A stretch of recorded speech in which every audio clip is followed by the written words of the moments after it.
क्या आपने कभी सोचा है कि असहाबे कहफ का वह राज आज भी जमीन के सीने में दफन है? वो नौजवान जिन्होंने जालिम बादशाह के आगे झुकने से इनकार कर दिया। अल्लाह ने उन्हें 300 साल से ज्यादा एक गुफा में सुला दिया। वहां वक्त रुक गया, लेकिन तारीख चलती रही।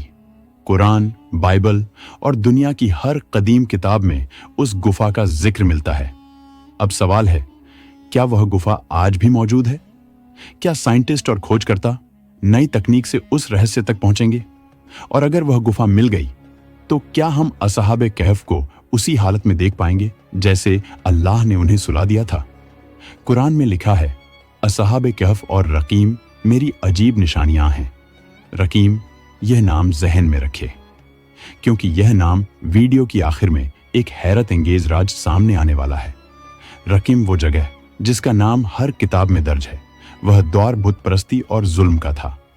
शाहों ने लोगों को झूठे देवताओं के सामने झुकने पर मजबूर करता, मगर इसी अंधेरे में चंद नौजवानों की ईमान की लौ जली।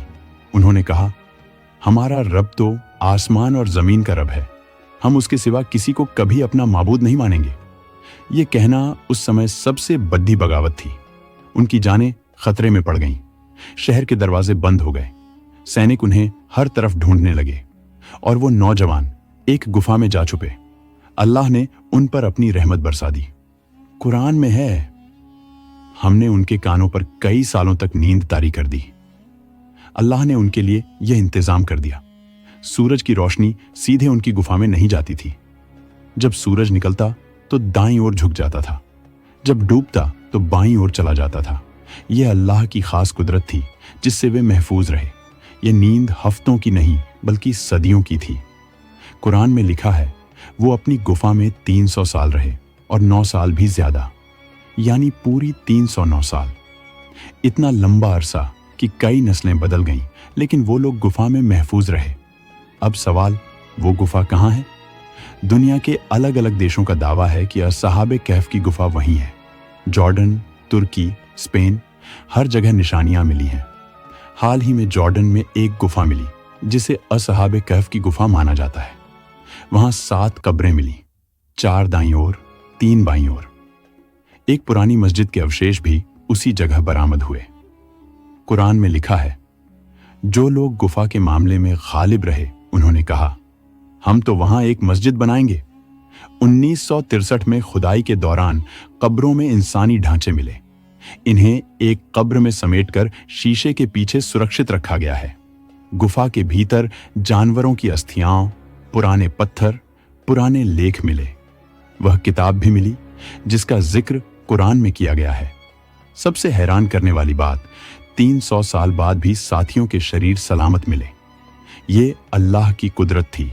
सूरज की किरणें खास एंगल से ही गुफा में पहुंचती थीं। हवा भी खास दिशा में आती जाती थी। अल्लाह खुद उनकी करवटें बदलवाता था ताकि शरीर सलामत रहे। गुफा के भीतर पुराने पत्थर और किताबें मिलीं जिन पर लातीनी और अरबी में सलाम लिखा हुआ था। क्या ये सबूत उस गुफा के सच होने की गवाही देते हैं? कुछ लोग मानते हैं असहाबे कहफ आज भी उसी हालत में सोए हुए हैं।